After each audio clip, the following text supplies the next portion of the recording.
Hi, everyone. Welcome to Transitions. I'm Ann Wagner, your host, and I have the distinct pleasure today of talking with Karen Robinson. Karen is a gallery owner and also a registered art therapist / psychotherapist. Thank you, Ann. Well, welcome. Thank you for coming in and talking to me today. Thank you for having me. So I've mentioned that you're both a gallery owner and an art therapist. That's right. And I'm sure everyone is curious, which one came first? Well, to be honest, gallery owner was the one that came first. I was living in Huntsville at the time and working at a completely unrelated job, and I met the artist Mendelssohn Joe, and he gave me the idea to if I was interested in representing him. So I converted part of my house over to a gallery space, and I focused on representing him and selling his artwork. And I've actually continued to do that to this day. I still have a gallery in my home, and I represent a number of other local art, or I have a number of other local artists, but I still feature Joe's work. Oh, very good. Yeah. And so did you have, are you an artist yourself, or was it? I am an artist myself, but it's interesting. It came to me kind of later in life that I allowed myself the expression. As a matter of fact, when I was working on my undergraduate degree at Nipissing University, I took some studio art courses, and that's what kind of got me relit the flames, relit the fire of my interest in creativity. And so I took courses of my own, and my personal medium that I enjoy the most is doing pen and ink drawings right on site. Okay. And I've done quite a few around town, actually, of different things. The railway bridge, the locomotive that's parked here in the wintertime, lots of heavy construction equipment, the big rock trucks, sometimes some hydro transformer towers, as well as the other kind of typical attractive landscape, but also these sort of somewhat eccentric subjects. Okay. So when you were taking these art courses, were you already aware that you were interested in art therapy as a profession? No, not really. That's the curious thing about it. I was completing my undergraduate degree with a mind to going to teachers' college and making a change like that. But it definitely spurred my interest in the arts. And so when I finished my undergraduate degree, a wonderful lady named Laura Hemming from Huntsville suggested to me, I think it would be a great match for you if you've got 2 months' time to go to the Halliburton School of the Arts and do their Expressive Arts Certificate course. And so that's what planted the seed for you? That's what planted the seed. It was a 2-month course, and I learned there that I really loved that medium as a way of working with children. So that had been the driving force. I'll become a teacher. I want to work with children. But then when I took the Expressive Arts course, I thought this is another way of working with people that can affect positive change in their lives. And so I then decided to decline the offer to Teachers College in North Bay and went on to do my postgraduate studies and become an art therapist. Okay, so I can see how they would be related, one being teaching, and now you're focusing, is it fair to say, more on healing? Correct. Okay, so maybe can you explain a little bit about what specifically is art therapy? I think it's a term many of us have heard, but may be less familiar with the specifics of what that really means. Absolutely. And that is a common thing. I do spend quite a bit of time kind of explaining art therapy because it is relatively, like outside of urban centers where there are more art therapists. But in Canada, it's a lesser known profession than perhaps it is in the States, where art therapists are often part of teams in not only private practice, but part of mental health agencies, in hospitals, and everywhere. So it's just continuing to grow in here in Canada. But so an art therapist is someone who's trained as a psychotherapist working through the medium of art. Now, I think we can all think about art and realize, there's art in and of itself is therapeutic. I think we could perhaps all reflect back doing some kind of drawing or doing even like a craft, and there was perhaps a calmness or something that was soothing in some way about doing it. But art therapy is a little bit different. So it's not just therapeutic art making. It is a form of therapy that with the underlying belief that creating art and then kind of discussing what was created, often following an art therapy directive I've given them, can help tap into their underlying beliefs, or what we might call a core myth or organizing principle about their lives. Perhaps if they're stuck in some way, whether it's a child or youth, adult, or family. So doing some of the artwork and the directives I ask helps me to understand how they're thinking about themselves and how they're thinking about their world around them, including, of course, their family.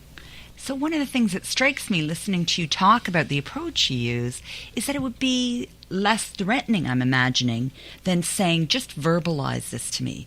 You're saying, here is a medium to express yourself. Let's talk about what you've created. Exactly. Well, it certainly gives people, and in particular, I specialize working with children, youth, and families. It does provide a break from just the pressure to talk, as in talk therapy. Now, as adults, people typically have less reservation. I mean, if you've made the decision to see a therapist, it's somewhat self-evident that you're comfortable talking about it. But for children, it is slightly more difficult. So having the medium of art to be that lens or that mirror to reflect kind of what's going on is very helpful. It's, so we're putting on paper what is inside the heart, what's inside the mind, and then we can start looking at what is that belief. Why is that there? Why have you put that person over there? We can start kind of looking at those questions and understand, why is this the way it is? And what could we maybe do to shift that frame of mind? And I'm wondering, from your professional experience, do you think you're tapping into different levels of a person's own self-understanding that they may not even be able to immediately verbally express? Most certainly. As a matter of fact, the roots of art therapy is out of the psychoanalytic school. As a matter of fact, originating some of the original or the earliest art therapists were Freudian analysts. So what that carries with it is the meaning of and the importance of the subconscious. So some of these art therapy directives I talk about have often been called projective tests, and projective meaning projecting what is inside the unconscious and then onto paper. Okay. It sounds intriguing. It really is. And I wonder if people don't express more through their artwork than maybe they would even be able to pull together verbally, if asked directly. Well, it's certainly possible. I mean, I don't want to posit it as it's the only way to go, but it's a very effective way to go with children and youth. But it can work with any age. I mean, it goes right into nursing homes. We see it being an effective way of helping people perhaps resolve some unresolved issues from earlier in their past. There are many people who do art therapy with elderly people, even people who are in stages of dementia or Alzheimer's. Okay. Right. And could you give us some more ideas about, generally speaking, what are some of the issues that people come to you with that you're able to help them with? Well, in the instance of children, obviously the situations are there's some sort of behavior present that they'd like to see go away or fade, or there is something that is not there that they would like to see. So whether the child is having difficulty making friends, whether they're having difficulty recovering from grief from a loss in the family, whether there's been a family breakdown and they're having trouble adjusting to the new living arrangements. Typically it's out of some sort of behavioral issues, most commonly, I'd say. Wonderful. Well, at this point, I'm just going to stop here for a quick break to hear from our sponsors, and we'll be right back with Karen Robinson. Hi, everyone. Welcome back to Transitions. I'm continuing my conversation with Karen Robinson, and we're talking about art therapy. And you've mentioned that you work a lot with children and youth. Are there specific groups that can benefit from art therapy? You did mention also older people. It's true. There really isn't any limit to the group that can benefit from the modality of art therapy. Now, I typically work with children starting at probably the age of 4 and up. Oh, that young. That young. I mean, but there are art therapists who work with families, and it could be, even from an earlier age. I try, and where it's where it's appropriate and where it's possible, involve the family in it. Of course, with young children, I mean, they're not operating independently. So there's the family part of it. But I also see teens, people actually in any course of life. I see adults as well. But art therapy is done right through the entire lifespan. Okay. Of ages. It goes, as I said before, right into working with the very elderly and people suffering from various forms of dementia as well. And so, as you know, we talk a lot about on this show mental health and addictions. Yeah. Are those issues that could be addressed or do come up in the course of art therapy? Absolutely. Oh, yes. I mean, art therapy is utilized in many of the different mental health facilities that are available.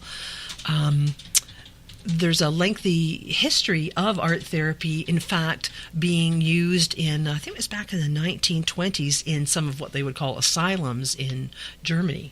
And there was a whole genre of art they kind of call art brut, B-R-U-T. Oh. And it was art of the people who were considered mentally insane at that time. Typically schizophrenic patients have that kind of focus as well. Okay. But it's certainly expanded over the course of time. Really, in any application. So you mentioned about in the treatment of addictions. And indeed, I've done some work at a local treatment facility, a rehab facility for people with addictions. And it is uniquely effective, although there's many effective ways of helping people recover from addictions. But art therapy is uniquely effective in some ways in treating addictions, in helping people separate themselves from their addiction. One of the more powerful art therapy directives I've given with people in that scenario is to take some time and start to think about their addiction as an entity other than themselves. That is, if your addiction was a person, a place, an animal, or a thing, what would it be?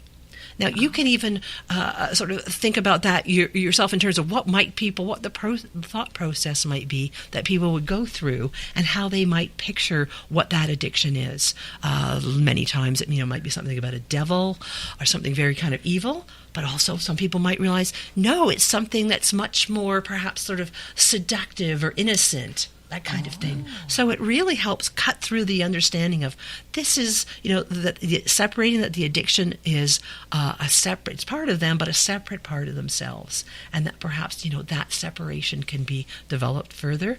And by coming to a visualization of what that addiction is also another piece of work, or lays the foundation for thinking of steps to address, well, how can I, maintain my sobriety?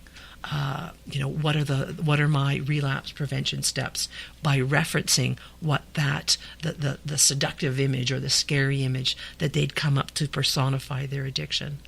So it's intriguing. It sounds like you're helping people reframe that experience for themselves. That's a perfect way of putting it. To reframe it, to rethink it, to shift their understanding of what it is.